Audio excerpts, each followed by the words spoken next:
తెలంగాణలో మొట్టమొదటి factory outlet Mukunda jewellers త్వరలో జూబ్లీహిల్స్ లో గ్రాండ్ ఓపెనింగ్. అన్ని బంగారు ఆభరణాలపై VA 2-12% మాత్రమే. త్వరపడండి. మీకు అసలు శత్రువులు వైసీపీలో ఉన్నారా, జనసేన టీడీపీలో ఉన్నారా? మీరేమనుకుంటున్నారు? అంటే కేవలం అనిల్ మాట్లాడిన మాటల్ని ఇంత దారుణంగా మార్ఫింగ్ చేసి సర్క్యులేట్ చేయాల్సిన అవసరం. నేనేం చెప్తున్నా అండి మీకు ఒకటే, నేను జైలుకి పోతే సంతోషపడిన వాళ్ళల్లో ఒకడున్నాడు. ఎవరు? కారుమూరి వెంకటరెడ్డి. ఆ అబ్బాయికి నా మీద కుళ్ళు ద్వేషం ఏముండిందో నాకైతే తెలియదు. మీరేమైనా అతని నియోజకవర్గమా? నాకేం సంబంధం అసలు? మరి వెంకటరెడ్డికి అతను నిన్నగాక మొన్న అధికార ప్రతినిధి అయ్యిండు. 2011 నుంచి జగన్మోహన్ రెడ్డి గారి కోసం నేను వాలంటీర్గా పనిచేస్తున్న వ్యక్తిని. నేను అన్న నోస్ మీ వెల్, జగన్ అన్న నోస్ మీ వెల్. నాకు అర్థం కాక అడుగుతాను, నేను వైసీపీ పార్టీలో చేరితే తప్పేంది? మీ బాధ ఏంది? అసలు మీడియానే అడుగుదాం. చేరాలనుకుంటున్నారా? చేరతానబ్బా, తప్పేంది ఇప్పుడు? What's wrong? నేను తప్పని ఎవరైనా లేదు రోహిత్, నేను చేరకూడదా? చేర్చుకుంటారా? ఖచ్చితంగా చేర్చుకుంటారు, ఖచ్చితంగా జాయిన్ అవుతారు. పార్టీ ఆఫీస్కి వెళ్తే రానివ్వలేదంట ఎవరు చెప్పారు అనుకుంటున్నారు? శుభ్రంగా భోజనం చేశాను, ఫోటోలు కావాలని చూపిస్తాను. ఎవరు? జగన్మోహన్ రెడ్డి మీరు కలిసి చేశారా? జగన్మోహన్ రెడ్డి గారి ఆఫీస్లో జగన్మోహన్ రెడ్డి గారి ప్యానల్ పక్కనే. మరేంటి ఆఫీస్ దగ్గరికి వెళ్తే రానివ్వలేదు? ఇవన్నీ సొల్లు మాటలు.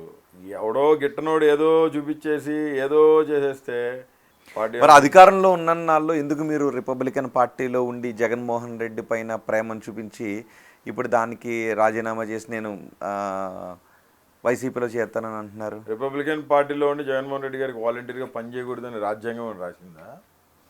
కేంద్ర మంత్రి రామ్దాస్ అత్వాలే గారు కూడా జగన్మోహన్ రెడ్డి గారికి సపోర్ట్ చేయడం జరిగింది. ఆయన మంచి పనులు చేస్తున్నారని కోవిడ్ అనే మహమ్మారిని ఆరోగ్యశ్రీలో చేర్చడంలో ఆయన డైరెక్ట్గా అప్రిషియేట్ చేశారు. జగన్మోహన్ రెడ్డి గారికి, జగన్మోహన్ రెడ్డి గారి క్యాంపు కార్యాలయానికి ఆయన విషెస్ చెప్పారు. ఆయన పరిపాలన ఆయన కూడా మెచ్చుకున్నారు. కేంద్ర మంత్రి రామ్దాస్ అత్వాలే గారు అప్పుడు ప్రభుత్వం ఎన్డీఏ కూటమిలో సహకరిస్తున్న జగన్మోహన్ రెడ్డి గారికి బధాయి ఇచ్చారు. అంటే వెల్కమింగ్, ఈ వెల్కమ్ జగన్మోహన్ రెడ్డి గారు. ఎందుకు? నవరత్న పథకాలకు. కానీ ఇప్పుడు కూటమి ప్రభుత్వంలోకి వెళ్ళారు. పరిస్థితులు మారినాయి అంతే, దట్స్ ఆల్.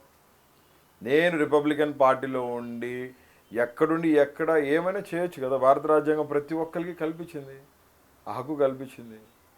చేయకూడదని మీరు ఎట్టంటారు, ఇంకొకళ్ళు ఎట్టంటారు? దట్స్ మై విష్ అండి.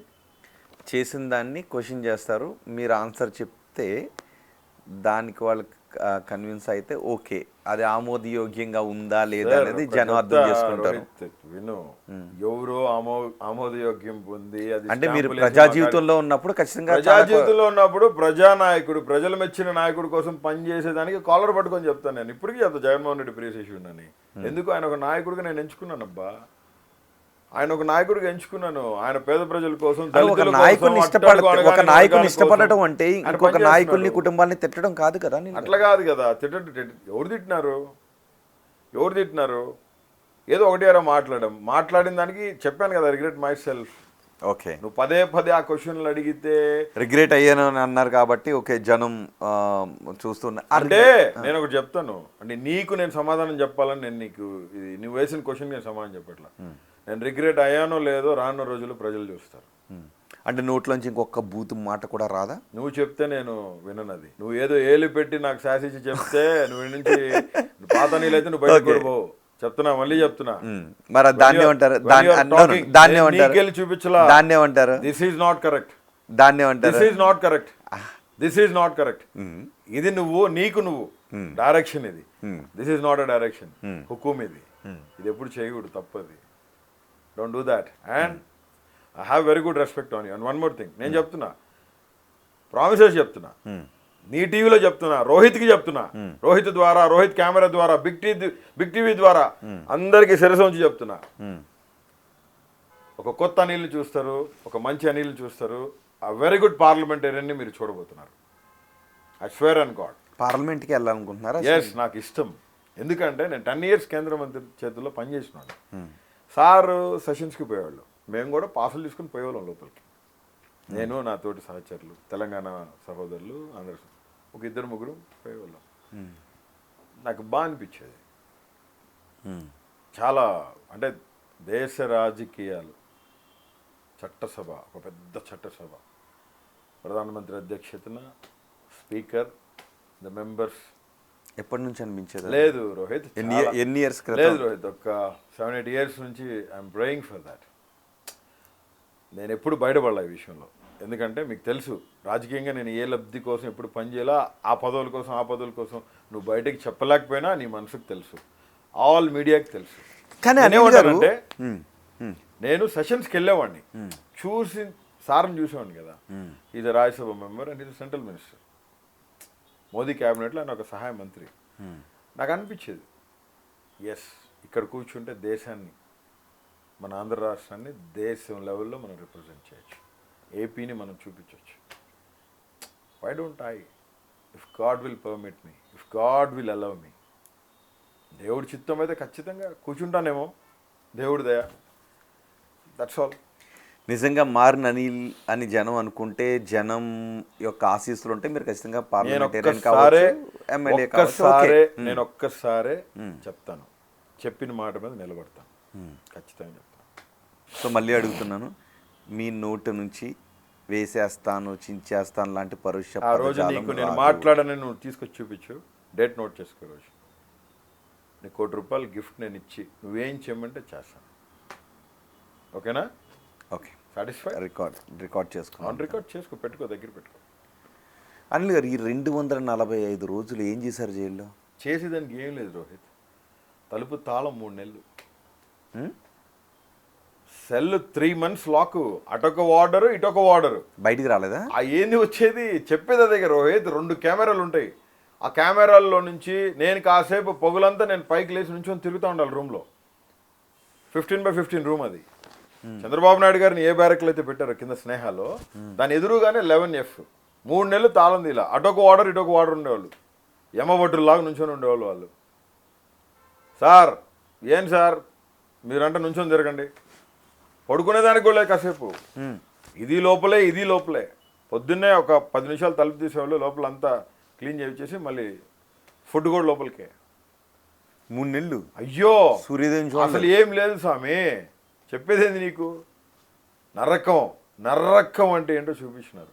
ఆ హెడ్ వార్డర్స్ 2 ఉంటారు, ఒక శ్రీనివాసన్ ఉంటాడు ఒక ఆయన.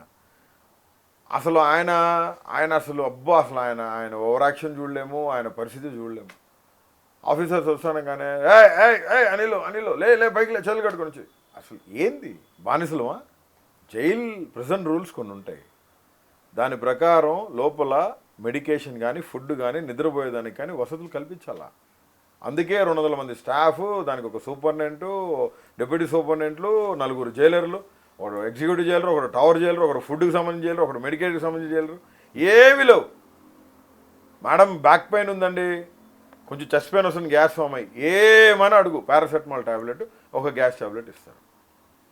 I'm not fit for journey, నేను ట్రావెల్ చేయలేనమ్మా, మీకు దండం పెడతాను తల్లి, డాక్టర్ని పిలిపించండి లేదా జడ్జి గారిని పిలిపించండి అంటే, అసలు జడ్జి లేదు, జడ్జి గారిని పిలిపించండి, డిఎల్ఎస్ డిస్ట్రిక్ట్ లీగల్ సెక్రటరీని పిలిపించమని నేను రాజమండ్రి సెంట్రల్ జైల్లో ఎన్నిసార్లు, నేను అప్పుడు ఎగ్జిక్యూటివ్ జైలర్ ఉన్న దుర్గా రమేష్కి నేను ఎన్నిసార్లు చెప్పాను, నో ఓకే చెప్తాం.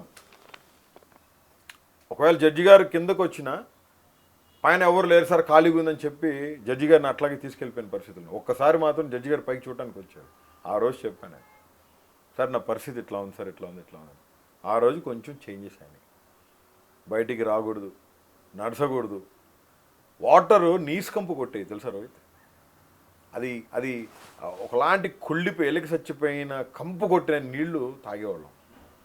బాత్రూమ్స్ భయంకర, సెప్టిక్ ట్యాంక్స్ దగ్గర రూము, ఆ స్నేహ బ్యారక్కే సెప్టిక్ ట్యాంక్స్ దగ్గర ఉంటుంది. ఆ లోపల కొద్దిగా తిరగడానికి 4 చెట్లు ఉంటాయి. అక్కడికి వెళ్తే ఆ శ్రీనివాస్ అనే అతను గైని లేచేవాడు, తిరగడానికి వెళ్ళలేదు, మనం చూస్తే మా ఉద్యోగాలు పోతాయి. వాళ్ళ కులపస్తులకి అలా ఆయనకి నచ్చిన పార్టీ వాళ్ళకి శుభ్రంగా పక్కన కూర్చొని మీటింగ్లు వేస్తాడు ఆయన. అనంతపూర్ జైల్లో ఒక నెల పెట్టారు, భయంకరం రోహిత్. అక్కడైతే కూర బంకలు సాగేది, అన్నం జావలాగా ఉండేది. ఆ కూర అన్నీ కీరదోసకాయ, ఆకుకూర అన్నీ టమాటా పప్పులు వేసేసి మిక్సీలు వేసేసాం. అదంతా భయంకరమైన వాసన వచ్చేది, తినగలిగే పరిస్థితి కాదు, వామిటింగ్ వచ్చేది. ఆ కుండలో వాటర్ పోసేవాళ్ళు, ఆ వాటర్లో ఎర్రలు, బొద్దింకలు, దాన్ని ఎవరు క్లీన్ చేయరు, మాట్లాడకూడదు, అడగకూడదు ఎవడు అక్కడ. భయానకమైన పరిస్థితులు. ములాఖాతులు ఉండేవి కదా ఫస్ట్లో, తర్వాత ఇచ్చారు. నా ప్రతి ఫోన్ కాల్ రికార్డింగ్ వినేవాళ్ళు. ఆ దుర్గా రమేష్ అనే అతను ప్రతి ఫోన్ కాల్ రికార్డింగ్ విని టీడీపీకి, కూటమి ప్రభుత్వానికి ఆయన మెసేజ్లు ఇస్తూ ఉంటాడు, ఇట్లా ఉంది, ఇట్లా ఉంది పరిస్థితి. ఆయన వల్ల లోపల చాలామంది ఖైదీలు సఫర్ అయ్యారు. అనిల్ అన్న బాగున్నావా అని ఎవరన్నా అక్కడ వచ్చి బట్టలు గిడ్డంగి అని ఒకటి ఉండేది మాకు. బట్టలు అంటే ప్రతి ఖైదీకి ఖచ్చితంగా తెల్ల బట్టలు ఇచ్చి, ముద్దాయిలు ఏరూ సిటీ ముద్దాయిలకైతే, జనరల్ జైలు ఖైదీలకు కూడా నెంబర్ వేసి కార్డు వేసి ఇస్తారు. అక్కడ కింద ఆఫీస్ ఉంటుంది. ఆఫీస్లో చూస్తానికి వచ్చిన వాళ్ళు ఉంటారు కదా కొంతమంది తెలిసిన వాళ్ళు, అన్న బాగున్నావు అని చేయెత్తితే, అట్లా చేయెత్తి అన్న బాగున్నావు అన్న వాళ్ళని గేటుకి తీసుకెళ్ళి 3rd డిగ్రీ కోటింగ్ ఇచ్చి పంపించి నానా హింస పెట్టే పనిష్మెంట్ వర్క్స్ వాళ్ళకి వేసి చేసిన వ్యక్తి అతను. అంత కరుడుగట్టిన నేరస్తులు మేము కాదే, మేము టెర్రరిస్టులు కాదు, మేము ఈవెన్ అసలు గ్యాంగ్స్టర్స్ కాదు, మేము సామాన్య మానవులు స్వామి. సోషల్ మీడియా కేసెస్లో తీసుకుపోయి నువ్వు ఈ రకంగా హెరాస్మెంట్ చేయాల్సిన అవసరం ఏంది? తిండి తిప్పలు లేవు, నిద్ర లేదు, 14-15 వేల కిలోమీటర్లు తిప్పారు. 3rd degree Rajahmundry central jail నుంచి కఫ్ చేసి లోపలికి 14.5 గంటలు 3 టౌన్ పోలీస్ స్టేషన్ లోపలికి తీసుకుపోయి అట్లా పడేసారు లోపల. ఆ కఫ్స్ తీసేసిన తర్వాత చేతులు ఇట్టాగే ఉన్నాయి. నాకు తెలిసి చేతులు ఇట్లా రాలా, చేతులు ఇట్లా మడుచుకునేదానికి నాకు చేతులు రాలా, చేతులు ఇట్లా బెండవలేదు రోహిత్. నాకు చేతులు ఇట్లా రాలా. ఒక 4-5 అవర్స్ పెయిన్ కిల్లర్స్ వేసుకొని 2 కానిస్టేబుల్స్ చేతులు అట్లా అట్లా అట్లా అట్లా అట్లా గట్టికి తీస్తే కిందకి బయట పొద్దున్నే బాత్రూమ్కి వెళ్ళడానికి వాళ్ళ హెల్ప్ తీసుకొని నేను నానా తిప్పలు పడితే డే 1 నుంచి 3rd డిగ్రీ మొదలుపెట్టారు. దిమ్మకి కూర్చోబెట్టడం మానించడం, ఇట్లాంటి దిమ్మకి కూర్చోబెట్టేది అటొకటి ఇటొకటి నుంచి కాళ్ళు ఇట్లా పంగ చీల్చేస్తారు. ఆ చీల్చే క్రమంలో 2 చేతులు ఇట్లా పైకి కట్టేస్తారు. వెనకాల నుంచి ఒకటి పిడిగుద్దులు గుద్దుతూ ఉంటాడు. ఆ గుద్దే క్రమంలో ముక్కులో నుంచి నోట్లో నుంచి బ్లడ్ వచ్చిన పరిస్థితి ఎవరికి చెప్పుకోలేము. కేకలు పెట్టి ఏం చేసినా వీడియో తీసి అరిచేకుంది. ఇంకా ఇంకా అసలు భయంకరమైన టార్చర్. అసలు నేనైతే వెన్నుపూస అట్లా చీలిపోద్దాం అనుకున్నాను. నేను అంత మూర్ఖంగా, అంత భయానకమైన పరిస్థితిలో నన్ను హింస పెట్టిన పరిస్థితిలో. For more videos like this, subscribe Big TV channel.